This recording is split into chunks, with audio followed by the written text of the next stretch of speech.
The glass doors slam open. Mr. Kane walks in with his expensive suit, shiny watch, and cold eyes. Eli stands near the entrance, holding a heavy box of files. His shirt is faded. His shoes are worn out. His hands shake a little. Mr. Kane looks at him with disgust. "Mr. Kane, you're late again." Eli softly, "Sir, I came as fast as I could. The bus." Before he can finish, Mr. Kane hits the box with his hand. The files fall to the floor in front of everyone. People in the office stop and stare. Some look away. Some laugh quietly. Mr. Kane, in a loud voice, "Look at this. This is why poor people stay poor. Lazy. Useless. Can't even carry files on time." Eli's face turns red. His eyes fill with tears. He looks at the floor. He doesn't answer. Inside, his heart screams, "I just want to work. I just want to save my family." The narrator speaks. What Mr. Kane doesn't know, the poor boy he insults every day, is about to become the one person who can save his life. If you were in Eli's place, what would you do? Stay quiet? Or speak up? Eli was only 19. He worked as an office boy in a big company. He made tea. He cleaned tables. He carried files. At night, he worked in a small restaurant. He washed dishes until his fingers hurt. At home, his mother was sick. His little sister Mia was only 9. Their small house had cracked walls and a broken fan. Every night, Eli counted crumpled notes on the floor. Rent. Medicine. Mia's school fee, he whispered. There was never enough. But he still smiled at his mother. "Don't worry, Mama. I'll manage. I promise." Back in the office, things were very different. Mr. Kane was rich. He drove a black car. He had a big corner office with a city view. People feared him. He shouted when he was angry. And he was angry almost every day. One morning, Eli walked in with a tray of tea. His hands were shaking from lack of sleep. He knocked gently. "Eli, sir, your tea." Mr. Kane didn't look up from his laptop. "Put it there." Eli carefully placed the cup. But his tired hand slipped. A few drops of tea fell on the glass table. Mr. Kane's eyes became sharp. He stood up. "What have you done?" Eli panicked. "Yes, sir, I'm so sorry. I'll clean it." He quickly took a tissue. His fingers trembled. Everyone outside could hear the loud voice. "Mr. Kane, you can't even serve tea? This is why I hate hiring people like you." Eli's heart broke a little more. "People like you." He wanted to shout, "I work 2 jobs. I barely sleep. I am trying so hard." But he stayed silent. He bowed his head. "I'm sorry, sir." In the hallway, Sophie, the HR manager, watched. Her face showed sadness. She saw how Eli was treated. During lunch, she walked up to him. He sat alone with a small box of rice. "Sophie, Eli, are you okay?" Eli forced a smile. "Yes, ma'am. I'm fine." His eyes, however, were red and tired. Sophie sat beside him. "You don't have to accept this kind of insult. You work hard." Eli shook his head. "I need this job. My mom is sick. My sister is in school. I can handle his anger."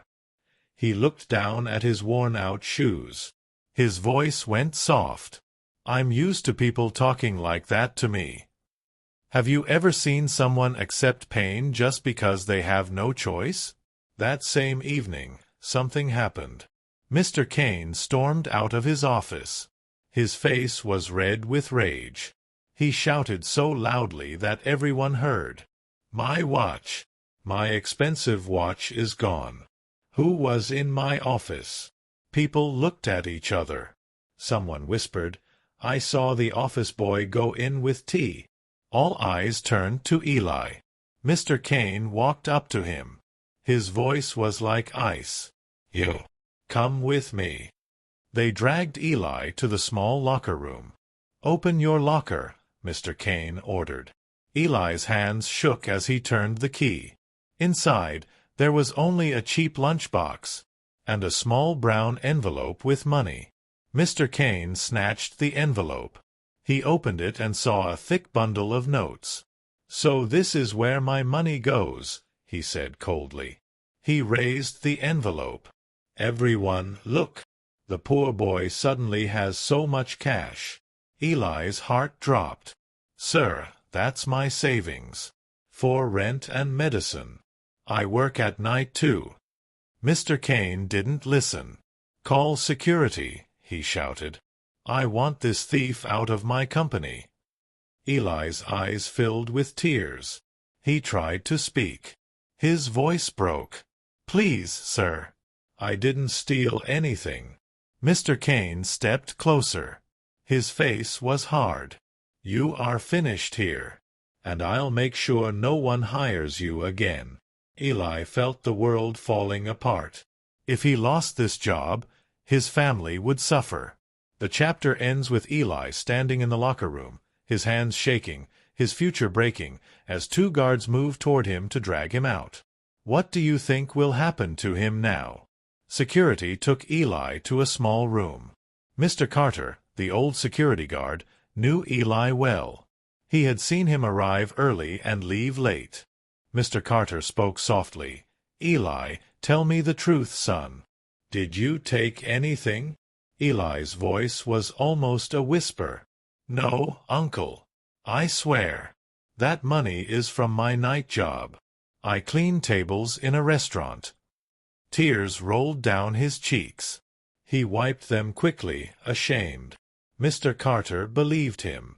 He had seen honest eyes before. "Let me talk to Mr. Kane," he said. In the main office, Sophie also tried to help. "Sir," she said to Mr. Kane, "we should check the CCTV before we blame him." Mr. Kane folded his arms. "You're too soft, Sophie. Thieves don't admit they are thieves."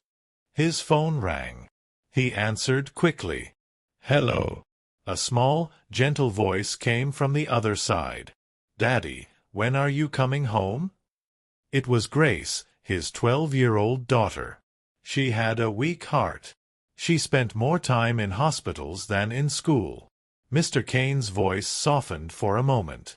"I have a problem at work, Princess. I'll come later." Grace coughed on the call. "Please don't be angry all the time, Daddy.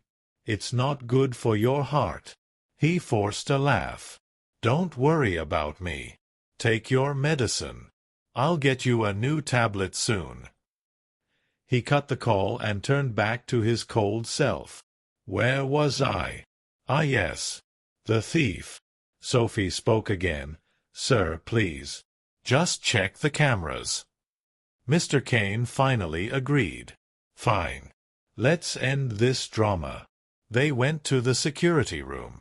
Mr. Carter opened the footage. It showed the hallway in front of Mr. Kane's office. They watched the video. First, Eli entering with the tea tray, then leaving a few minutes later. But before Mr. Carter could scroll more, Mr. Kane put a hand on his shoulder. "That's enough," he said. "It's clear. He was the only one there." Mr. Carter, surprised. "Sir, but we should check." Mr. Kane's voice turned sharp. "Are you questioning me? Turn it off. Power 1. Truth stayed buried, at least for now." Mr. Kane walked out and announced, "I am firing him. Today." Sophie tried one last time.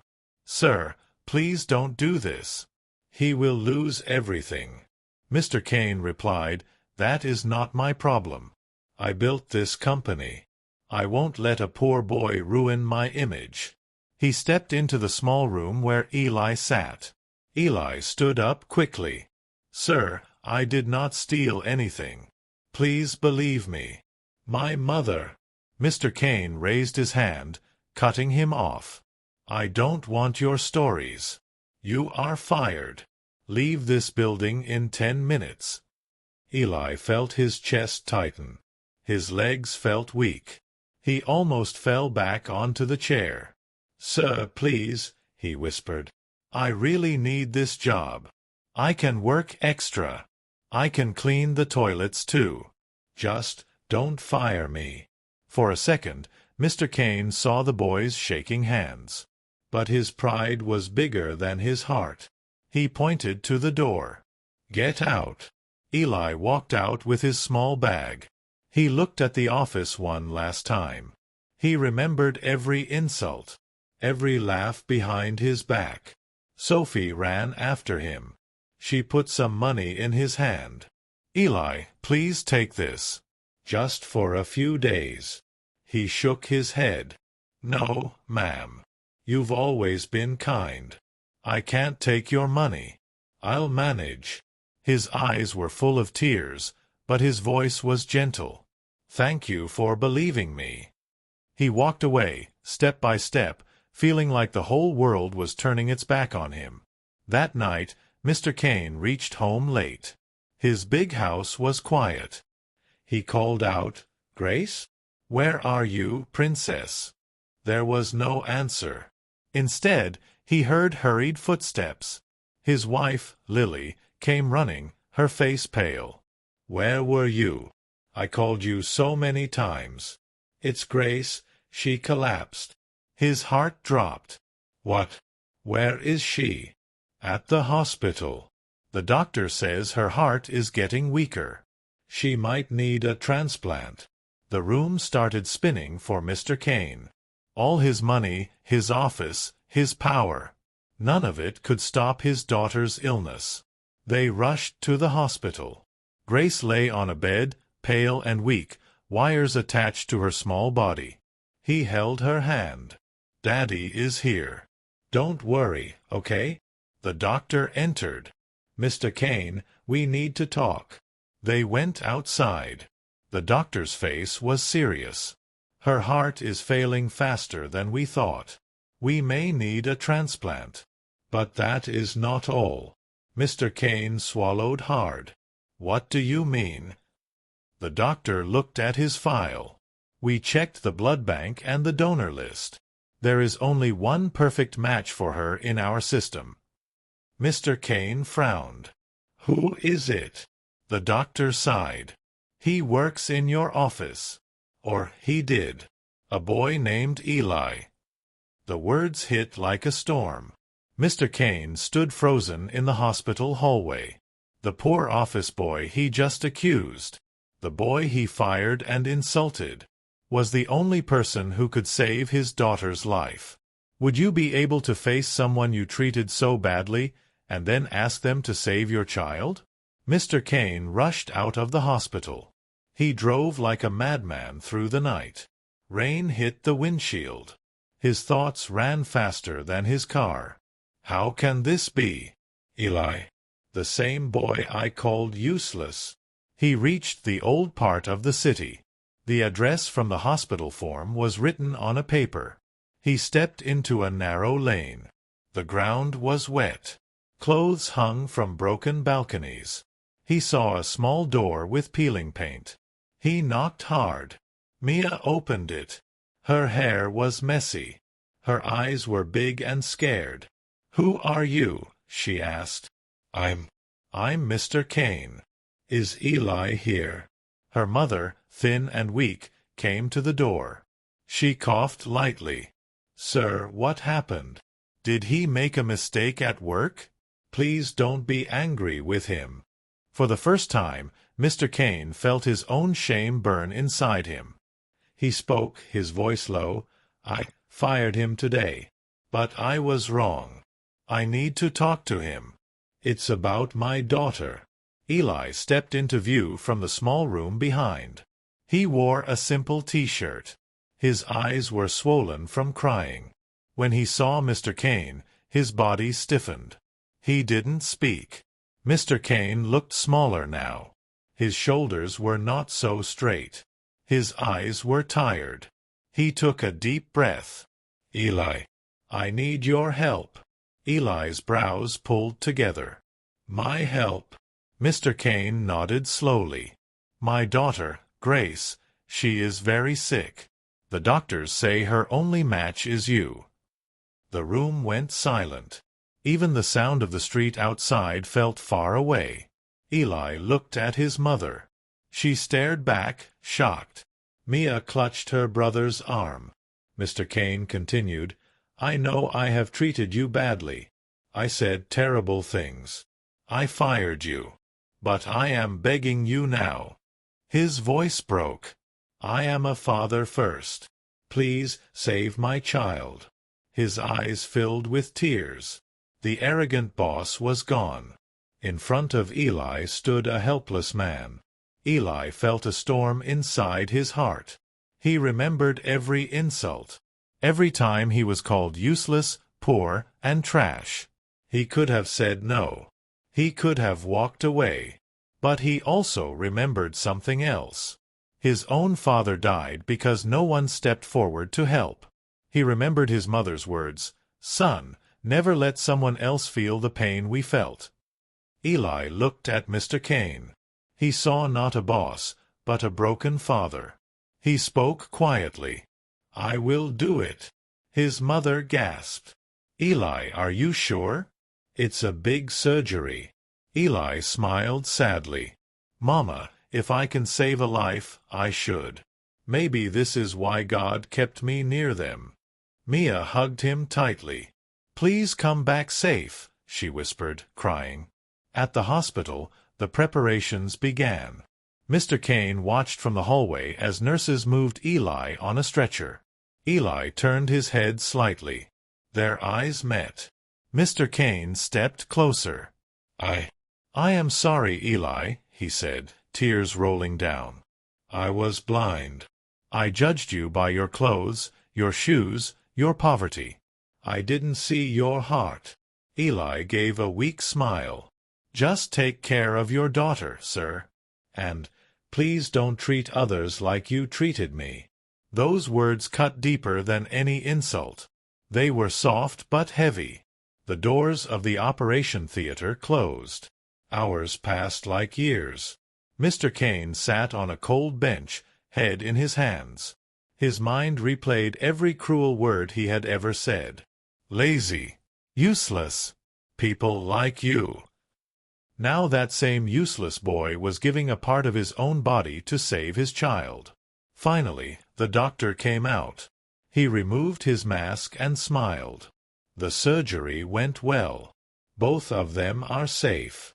Mr. Kane exhaled a breath he didn't realize he was holding. Tears of relief rolled down his face. He walked into the recovery room later. Grace lay on one bed. Her cheeks looked a little pinker. On the other bed lay Eli, pale and tired, but alive. Grace whispered, "Daddy, who is he?" Mr. Kane's throat tightened. He held her hand and said, "He is an angel, Grace. An angel I treated like dirt." A few days later, they were all discharged. Back at the office, something unexpected happened. All the employees gathered in the lobby. Mr. Kane stood in front of them with a different face. Not cold, not proud, just human.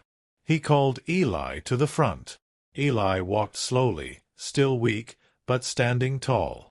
Mr. Kane took the microphone. "I want everyone to listen carefully," he began. "For a long time, I was proud of my money, my position, and my power. I thought poor people were less than me. I insulted them. I hurt them." He paused. His eyes filled again. "Especially this young man. I humiliated him. I fired him without proof.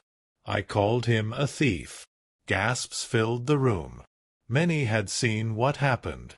No one had expected to hear this from him. But when my daughter needed a life-saving donor, God did not send a rich man. He sent the same poor boy I had crushed. He turned to Eli. Eli, in front of everyone, I want to say, I was wrong. I am sorry. You are more of a man than I will ever be. He bowed his head to Eli. The whole office was shocked. The powerful boss was bowing to the poor office boy. Mr. Kane continued, "From today, Eli is not our office boy. He will work in the admin department. We will support his studies. And the company will take care of his mother's treatment and his sister's school." Sophie smiled with tears in her eyes. Mr. Carter nodded proudly from the back. Eli stood there, overwhelmed. His hands shook again, but this time with emotion, not fear. He took a deep breath. "Thank you, sir," he said softly. "But more than the promotion, I hope you will treat everyone with respect from now on." Mr. Kane nodded. "I promise." From that day, things changed. Mr. Kane greeted the cleaners by name. He thanked the tea boy. He listened when someone spoke. The arrogant boss had been exposed. Not by a scandal, not by money, but by the kindness and sacrifice of the poor office boy he once despised. And Eli? He walked a little straighter. He still sent most of his money home. But now he walked in an office where people looked at him with respect, not pity. He had no fancy clothes, no big car. But he had something many rich people didn't, a heart so big that it changed another man's life. Never judge someone by their money, clothes, or job. The person you insult today might be the one who saves you tomorrow. Have you ever seen someone look down on a poor person like this in real life? If you were in Eli's place, would you forgive?